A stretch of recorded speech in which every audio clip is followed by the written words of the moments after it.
Kebijakan tabungan perumahan rakyat atau TAPERA masih saja menuai polemik. Lantas, kenapa TAPERA memicu banyak penolakan? Ya, bahkan sampai TAPERA diplesetkan menjadi tabungan penderitaan rakyat. Selengkapnya di Cuanomics bersama Rizka Andalina.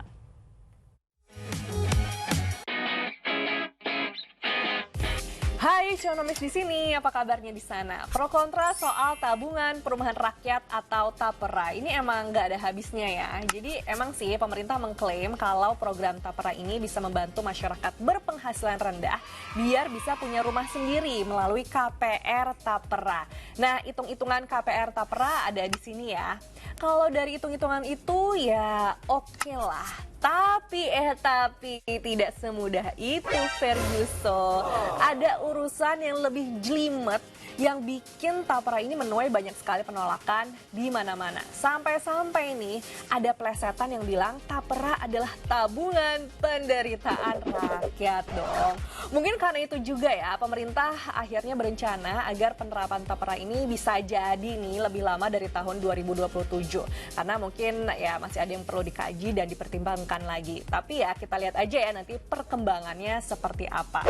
Terus apa aja sih faktor yang membuat TAPERA ini menuai polemik? Nah, kita rangkum ya alasan penolakan dari berbagai serikat, buruh, pekerja, pengusaha maupun analisa ekonom yang membuat TAPERA ini menuai banyak penolakan. Kita mulai dari faktor yang pertama, ya karena total iuran TAPERA itu sendiri yang sebesar 3%, yang dimana 2,5% itu dibebankan kepada pihak pekerja. Jadi 2,5% dari gaji karyawan itu dipotong dan jumlahnya nggak sedikit loh, apalagi di tengah pelemahan ekonomi dan daya beli masyarakat.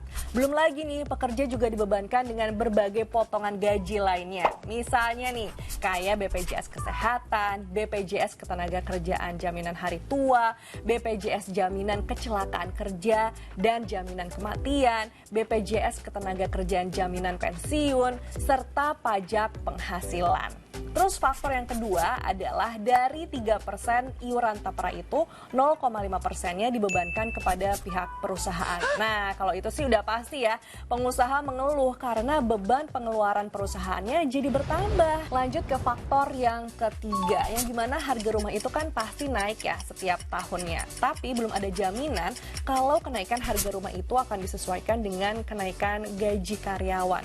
Belum lagi limit kredit yang ditawarkan oleh TAPERA itu sebenarnya hanya menjangkau rumah-rumah yang agak jauh gitu dari pusat kota. Untuk faktor berikutnya, ini adalah muncul keraguan di mana para pekerja ini bisa nggak ya mengumpulkan dana atau ya mengumpulkan uang untuk membayar DP rumah atau membayar uang cicilan atau membayar biaya tak terduga lainnya ya saat membeli rumah, karena you know lah kalau beli rumah itu ada aja pengeluarannya. Nah, itu muncul keraguan apakah para pekerja itu bisa mengumpulkan dana-dana tersebut di saat gajinya aja itu banyak potongannya. Kita lanjut ke faktor berikutnya, yaitu transparansi pengelolaan dana TAPERA yang dipertanyakan. Ya wajar sih ya kalau misalnya masyarakat mempertanyakannya, karena banyak juga nih kasus dugaan korupsi pendanaan serupa yang mencuat ke publik. Next adalah keluhan para pekerja yang udah punya rumah tapi tetap wajib untuk iuran TAPERA. Kalau yang ini sih pemerintah sudah menjawab ya, katanya para peserta TAPERA yang udah punya rumah itu masih bisa kok memanfaatkan pembiayaan renovasi rumah. Asal nih memenuhi syarat.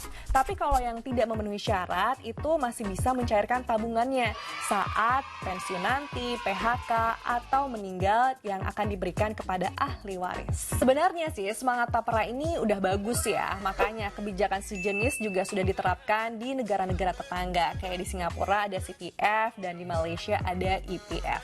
Tapi masalahnya kalau di Indonesia ini, apakah skema dan hitung-hitungan TAPERA ini sudah tepat dan akan bermanfaat untuk rakyat? Atau malah bermanfaat untuk siapa ya? Nah, kalau itu sih silahkan ya netizen plus 62 sampaikan unek-uneknya, waktu dan tempat dipersilahkan. Sampai jumpa.